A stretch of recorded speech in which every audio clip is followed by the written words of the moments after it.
नमस्कार, स्वागत है आप सभी का एवन टीवी में। मैं हूं आपके साथ उमंग माथुर और आप देख रहे हैं एवन उत्तर प्रदेश। आइए बुलेटिन की शुरुआत करेंगे, लेकिन पहले नजर डालेंगे इस वक्त की सुर्खियों पर। धूमधाम से मनाया गया 73वां गणतंत्र दिवस। राज्यपाल आनंदीबेन पटेल ने फहराया तिरंगा। राजधानी लखनऊ स्थित विधान भवन के सामने हुआ मुख्य समारोह।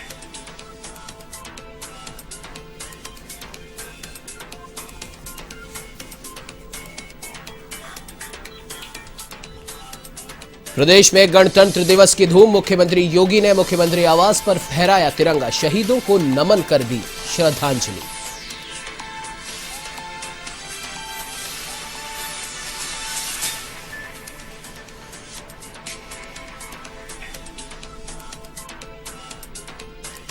समाजवादी पार्टी ने जारी की 39 प्रत्याशियों की दूसरी लिस्ट। जेल में बंद गायत्री प्रजापति की पत्नी को अमेठी से टिकट, तो कुंडा से राजा भाई के खिलाफ उतारा गुलशन यादव को।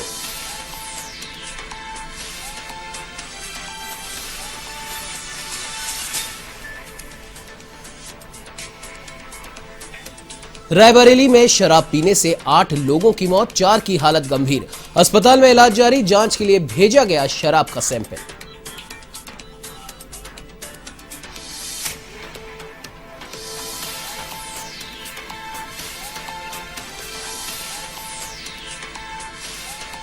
उत्तर प्रदेश में कोरोना संक्रमण में कमी। राज्य सरकार ने कर्मचारियों के लिए जारी की नई गाइडलाइन। अब दिव्यांग और गर्भवती महिलाओं को रहेगी दफ्तर आने की छूट। अन्य कर्मचारियों को आना ही होगा कार्यालय।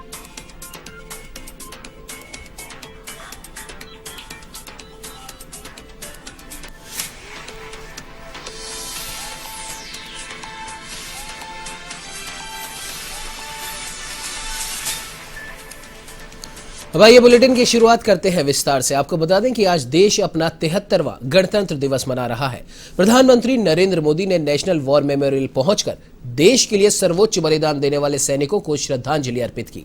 इस दौरान पीएम के साथ रक्षा मंत्री राजनाथ सिंह, रक्षा राज्य मंत्री अजय भट्ट, रक्षा सचिव अजय कुमार और सेना के तीनों अंगों यानी कि थल सेना, वायुसेना और नौसेना के प्रमुख मौजूद रहे। इसके बाद पीएम राजपथ पहुंचे, जहां राष्ट्रपति रामनाथ कोविंद का उन्होंने स्वागत किया। यह ध्वजारोहण और राष्ट्रगान हुआ। इसके बाद 21 तोपों की सलामी दी गई। इस दौरान राष्ट्रपति ने सलामी मंच पर जम्मू कश्मीर पुलिस के एएसआई बाबूराम को मरणोपरांत अशोक चक्र प्रदान किया। उनकी पत्नी रीता रानी शांतिकाल में वीरता का सबसे बड़ा पदक ग्रहण करने आई थी। इसके बाद हल सेना, वायुसेना और नौसेना का फ्लाई पास्ट शुरू हुआ। इस मौके पर राजपथ पर परेड में भारत के शौर्य और संस्कृति की झलक दिखी। भारत की तीनों सेना और सुरक्षा बलों की टुकड़ियों और आधुनिक हथियारों के प्रदर्शन देश का गौरव बढ़ाया। इस दौरान नारी शक्ति की भी झलक दिखाई दी। उधर राज्यों की झांकियों में भारत की गौरवपूर्ण विविधता नजर आई।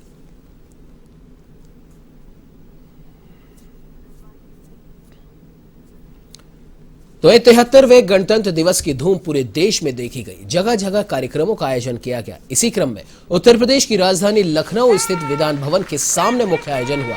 यह राज्यपाल आनंदीबेन पटेल मौजूद रही। उन्होंने विधान भवन के सामने झंडारोहण किया और प्रदेशवासियों को गणतंत्र दिवस की शुभकामनाएं दी। इस मौके पर परेड भी निकाली गई। राज्यपाल ने परेड का अभिवादन स्वीकार किया। इस अवसर पर सुरक्षा व्यवस्था के कड़े इंतजाम भी किए गए थे।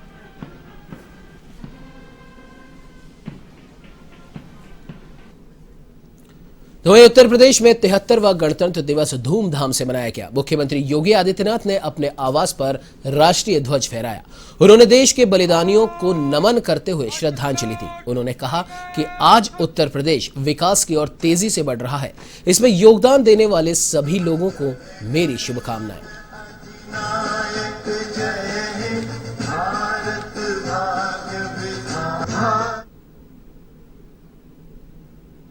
सामाजिक और आर्थिक दृष्टि से समाज और राष्ट्र की मुख्य धारा के साथ जोड़ने के साथ साथ उन्हें उनका अधिकार प्राप्त हो। वंचितों को, दलितों को यह अधिकार भी भारत के संविधान ने भारत के प्रत्येक नागरिक को दिया।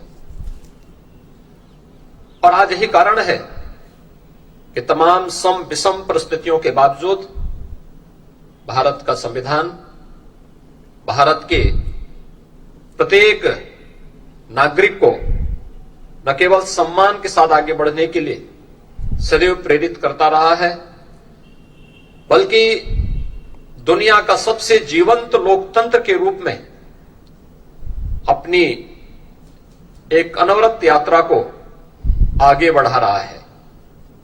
हम सबको भारतीय होने का गौरव प्रदान करने वाला भारत का ये संविधान भारत की मूल भावनाओं का प्रतिनिधित्व भी करता है। आज जब यह देश अपना 73वां गणतंत्र दिवस मना रहा है, हम सबको भारत की उपलब्धि पर गौरव की अनुभूति करनी चाहिए। आज भारत दुनिया की एक उभरती हुई अर्थव्यवस्था के रूप में दुनिया के सामने एक नई मिसाल प्रस्तुत कर रहा है। आज दुनिया के अंदर भारत को कोई नजरअंदाज नहीं कर सकता। इस सदी की सबसे बड़ी महामारी कोरोना के दौरान भारत ने यह साबित भी किया है। प्रधानमंत्री मोदी जी के नेतृत्व में बेहतरीन कोरोना प्रबंधन, जिसमें जीवन और जीविका को बचाने की पूरी गारंटी रही हो, भारत का यह कोरोना प्रबंधन दुनिया के लिए आज भी एक नजीर बना हुआ है। आज एक बार फिर से हम सबको इस संकल्प के साथ जुड़ना होगा कि हम अपने भारत के संविधान की मूल भावनाओं का सम्मान करते हुए जीवन में जब भी अगर हम अधिकार की बात करते हैं तो उससे पहले अगर अपने कर्तव्यों के बारे में भी प्रत्येक नागरिक विचार करते हुए ईमानदारी से अपने कर्तव्यों का निर्वहन करने लग जाए। तो वहीं लखीमपुर खीरी जिले में 73वां गणतंत्र दिवस बड़े ही धूमधाम के साथ मनाया गया। इस मौके पर पुलिस लाइन परिसर को बड़े ही भव्य रूप से सजाया गया। डीएम महेंद्र बहादुर सिंह, एसपी संजीव सुमन पुलिस लाइन में मौजूद रहे और ध्वजारोहण किया। कार्यक्रम में मौजूद सभी लोगों को संविधान के मूल्यों की रक्षा करने की शपथ दिलाई गई। तो वहीं शहर के विभिन्न स्कूलों से आए बच्चों ने भी देशभक्ति के गीतों की शानदार प्रस्तुति दी।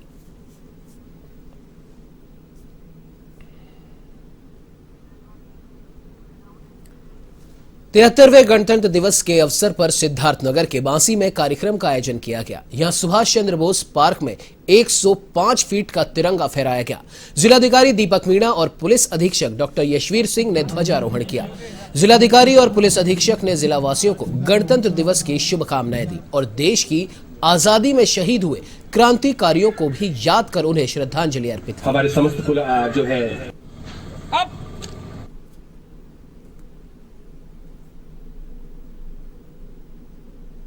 देखिए, जैसा आप लोग जानते हैं कि बांसी में आज यहाँ पे 105 फीट का नेशनल फ्लैग इरेक्ट किया गया है, उसको यहाँ पे स्थापित किया गया है। तो ये बहुत ही एक अच्छी पहल है और इस टाइप से हम लोगों को और हमारे जितने भी बांसी के नागरिक और पब्लिक उनको हमेशा जो भारत को देश का एक सम्मान है, मान है, उसकी हमेशा याद दिलाता रहेगा।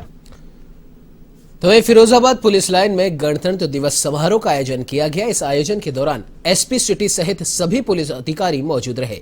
मुख्य अतिथि सूर्यपाल गंगवार ने पुलिस लाइन ग्राउंड पहुंचकर ध्वजारोहण किया और डीएम ने परेड की सलामी ली और साथ ही विभिन्न विभाग में चल रही योजनाओं की भी झांकी निकाली गई। इस कार्यक्रम के बाद मुख्य अतिथि ने उत्कृष्ट प्रदर्शन करने वाले पुलिस कर्मियों को प्रमाण पत्र देकर सम्मानित भी किया।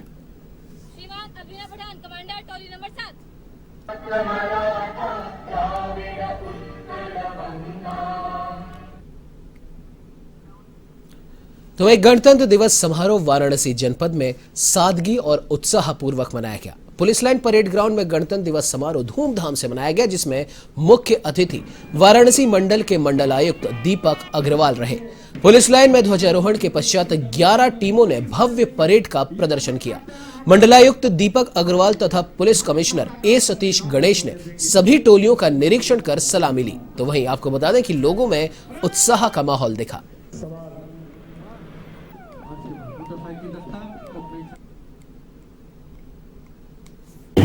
गणतंत्र दिवस पर वाराणसी की जनता को मैं जिला प्रशासन की तरफ से हार्दिक शुभकामनाएं देना चाहता हूं। 75वें आज़ादी के इस अमृत महोत्सव में ये गणतंत्र दिवस मनाया जा रहा है और इसलिए भी सिग्निफिकेंट है कि उत्तर प्रदेश का इलेक्शन अब अनाउंस्ड है। गणतंत्र की वास्तविक भावना, जो संविधान की भावना होती है, संविधान के प्रदत्त द्वारा जो अधिकार हैं, उनके माध्यम से अब सारे लोग हम अपने वोट का, मताधिकार का प्रयोग करेंगे और नई सरकार का चयन करेंगे। मैं सभी से ये भी अपील करता हूं कि जो अधिकार आज के दिन लागू संविधान के द्वारा दिया गया है उसका आदर करें, उसको कर्तव्य समझते हुए वोट देने अवश्य जाएं। आज सारे जनपद में सभी विभागों के और सभी सरकारी संस्थाओं में ये रंगारंग कार्यक्रम आयोजित किए गए हैं। पुलिस लाइन में भी इसी प्रकार का जनपद स्तरीय कार्यक्रम हुआ है। इसी के माध्यम से एक संदेश जनता को जाता है कि ऐसे कुछ गिने चुने दिन होते हैं जो हमारे देश के पर्व होते हैं। आज हमें दोबारा झांक के देखना चाहिए कि देश को हम कितना कंट्रीब्यूट कर रहे हैं। यही भावना सारे सरकारी अधिकारी कर्मचारियों में जगाई है। जनता का भी बहुत अच्छा रिस्पॉन्स है और इतनी अच्छी तरीके से ये कार्यक्रम सारे जनपद में आयोजित किए जा रहे हैं। मैं पुनः एक बार जनता को ये शुभकामनाएं देता हूं और साथ ही अपील करता हूं कि सारे वाराणसी को एक साथ जोड़ते हुए हम लोग इस अधिकार का प्रयोग करते हुए मत दें और वोटिंग करके ये दिखाएं कि वाराणसी वास्तविकता में। तो वहीं आगरा के पुलिस ग्राउंड में गणतंत्र दिवस पर कमिश्नर अमित गुप्ता ने ध्वज फहराया। इस दौरान पुलिस के आला अधिकारी मौजूद रहे। तो वहीं आपको बता दें कि स्कूली छात्र छात्राओं ने रंगारंग कार्यक्रम की भी प्रस्तुति दी। पुलिस के जवानों ने घुड़सवारी की और अपने घोड़ों के साथ हैरत अंगेज करतब दिखाए। भारत को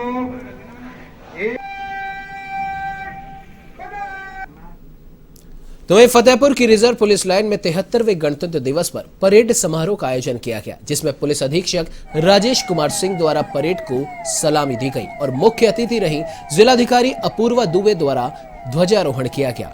इस दौरान पुलिस अधीक्षक राजेश कुमार सिंह ने जवानों को शपथ दिलाई। तो वहीं जिलाधिकारी अपूर्वा दुबे ने अपर पुलिस अधीक्षक राजेश कुमार को सेवा मेडल और पुलिस सिल्वर कमेंडेशन डिस्क देकर सम्मानित किया।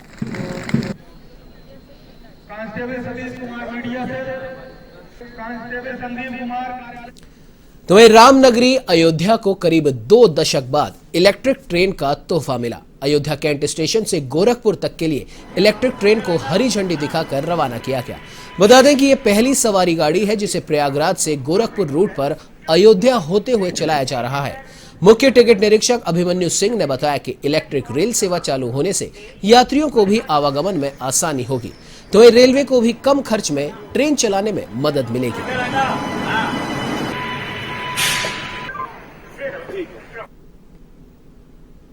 4231 ट्रेन नंबर है मनोहर संगम एक्सप्रेस, जो प्रयाग घाट से चलकर बस्ती को गई है।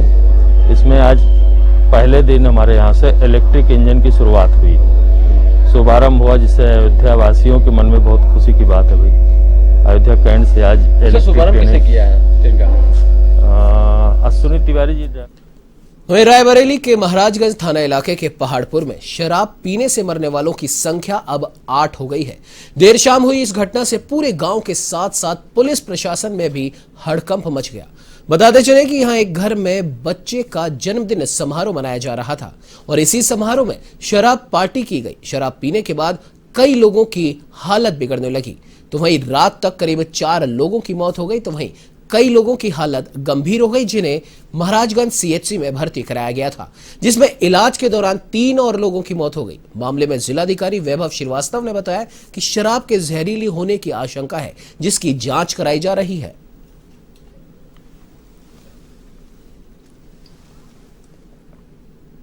को बता दें कि उत्तर प्रदेश में कोरोना वायरस का संक्रमण कम होने के कारण सरकारी दफ्तरों के कर्मचारियों के लिए अब नई गाइडलाइन जारी की गई है। अब सिर्फ गर्भवती महिलाओं और दिव्यांग कर्मचारियों को ही दफ्तर आने से छूट रहेगी। फिलहाल एक दिन में 50% कर्मचारियों को ही कार्यालय बुलाया जाएगा। अपर मुख्य सचिव नियुक्ति और कार्मिक डॉक्टर देवेश चतुर्वेदी ने इस संबंध में आदेश जारी कर दिए।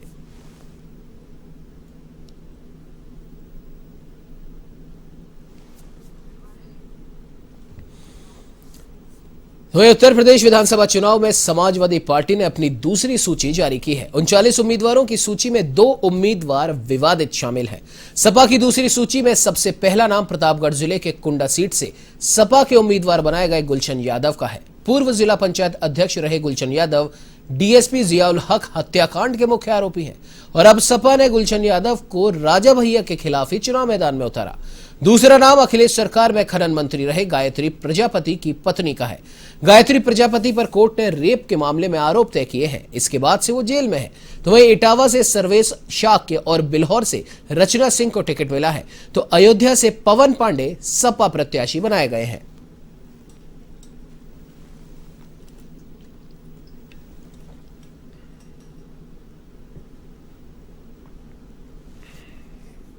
तो वहीं सिद्धार्थनगर में पूर्व प्रधान बृहस्पति पांडे की पुण्यतिथि मनाई गई। इस दौरान स्वास्थ्य मंत्री जय प्रताप सिंह ने भी हिस्सा लिया और पुष्प अर्पित कर उन्हें याद किया गया। जीवपुर चौराहे पर भाजपा नेता और जीवपुर पूर्व प्रधान बृहस्पति पांडे की पुण्यतिथि में कई लोगों ने उन्हें श्रद्धांजलि दी।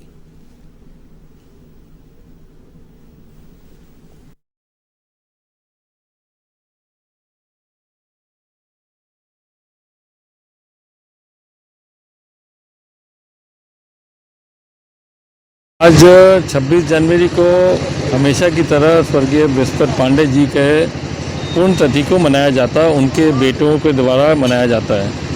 भारतीय जनता पार्टी, बृहस्पति पांडे जी जनसंघ से लेकर भारतीय जनता पार्टी के सक्रिय कार्यकर्ता थे और एक बहुत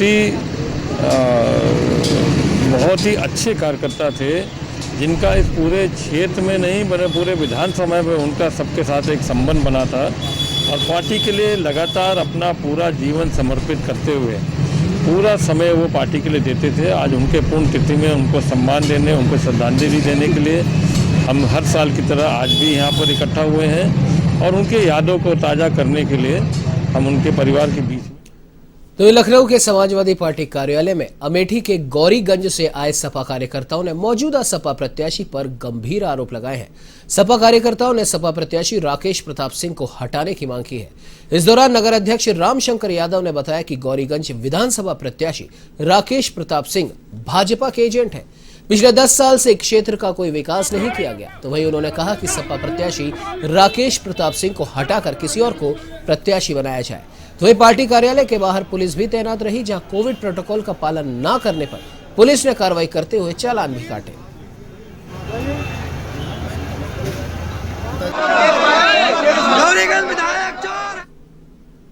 इस बुलेटिन में फिलहाल इतना ही। देश प्रदेश की तमाम बड़ी खबरों की जानकारी के लिए आप बने रहिए हमारे साथ और देखते रहिए A1 टीवी। नमस्कार।